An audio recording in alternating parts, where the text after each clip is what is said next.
position sur le débat relatif à nos contacts avec la coalition arc-en-ciel. Et je veux à cet effet rappeler que dans une démocratie, il y a toujours le statut de l'opposition. Il y a eu entre-temps un vide juridique au Togo, il y avait la charte des partis politiques, et il lui fallut prendre une loi pour conférer à l'opposition politique un statut juridique.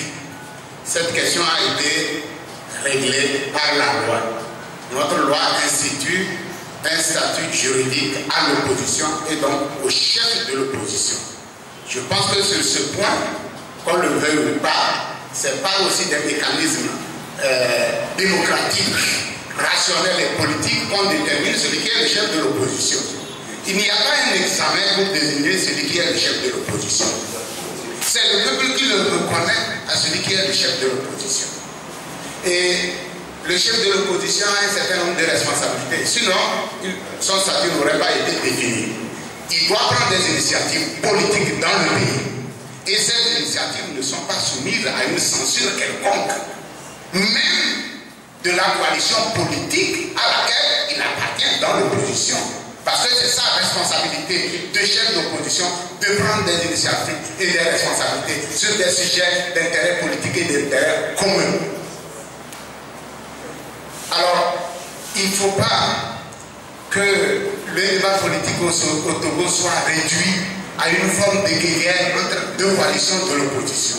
Et je pense, je le dis aux journalistes qui sont présents ici, que lorsqu'on le biaise comme cela, on ouvre toujours le champ au régime qui s'est nourri de cette division au sein de l'opposition pour se maintenir, mais pour lui donner toute la latitude de justifier ce qu'il nous présente au moment des élections par cette division de l'opposition. En somme, on sait que dans tous les pays au monde, à l'exception de quelques pays dont les racines, les origines leur ont permis d'être ainsi, je parle des États-Unis d'Amérique et de l'Angleterre, qui ont des régimes de bipartisme. En dehors de ces pays, toutes les autres démocraties sont des démocraties presque pluripartites. Et dans un régime pluripartite, il y a un mode de scrutin qui exprime aussi ce régime. Il y a une vie politique qui exprime ce régime. Donc dans notre pays, lorsqu'on ramène constamment le débat politique aux deux coalitions de l'opposition, Arc-en-Ciel et CST, vous comprenez bien que c'est pour alimenter un débat sur la terre. Le vrai débat, c'est que le chef de l'opposition prenne ses responsabilités sur des questions d'intérêt commun et que les deux coalitions de l'opposition se réunissent et agissent ensemble sur des sujets qui nous sont d'intérêt politique commun. C'est ce que nous avons exprimé dans notre déclaration.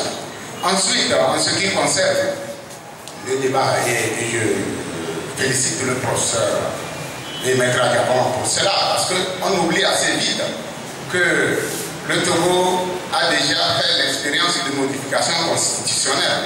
La loi constitutionnelle du 31 décembre 2002, que le régime a présenté comme la loi de toilettage, est entrée en vigueur tout de suite.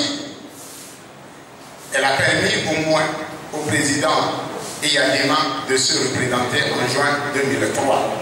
Dites-moi comment peut-on modifier une loi pour se représenter et dire que si on la modifie encore, mais on ne se l'applique pas.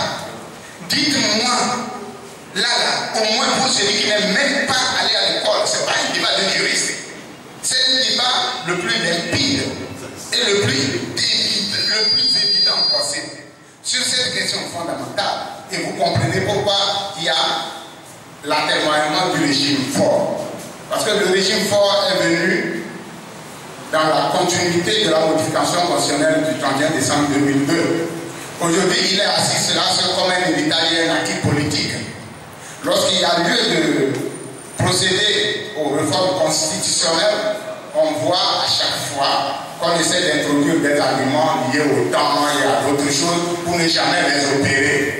En définitive, c'est que le régime fort sait que s'il procédait à la modification de la Constitution, elle s'appliquerait cette modification immédiatement et s'appliquerait à celle mandats qui ont été effectués depuis 2005, ils le savent, quel que soit le moment auquel on aurait procédé à la modification de la Constitution, ça s'applique depuis que Faure est au pouvoir.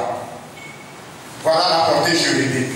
Et en ce qui concerne aussi les élections locales dont vous avez parlé, donc il y a un intervenant, le premier ou le deuxième, qui a parlé des élections locales.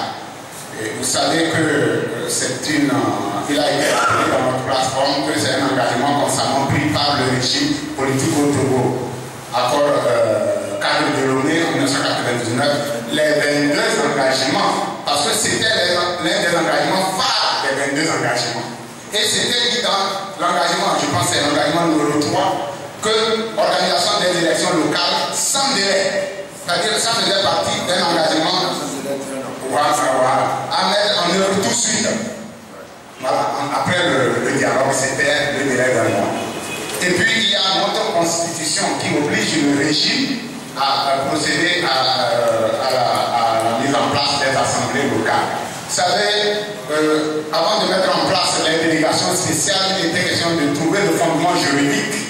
Et là, le régime est parti déterrer un décret colonial pour dire que ce décret colonial permettait parfaitement. Et tous les juristes savaient que la Constitution de 1992 avait abrogé tous ces mécanismes coloniaux d'organisation du pouvoir dès l'instant où la Constitution a traité la question relative aux assemblées locales. Voilà, donc tout cela n'est que de fausses superficies juridiques, bien connues même des ténors du régime, mais nous sommes dans un système dont la portée politique doit être bien connue, et j'invite les journalistes à ne jamais faire d'amalgame entre ce qui relève des responsabilités des uns et des autres. La coalition CSC est très ouverte. La coalition CSC sait qu'avec les autres forces politiques de l'opposition, nous pouvons arracher des acquis, y compris l'alternance politique au Togo. Nous mettons tout en œuvre pour ça, mais le débat n'est pas entre la coalition arc-en-ciel et la coalition CST. Merci beaucoup.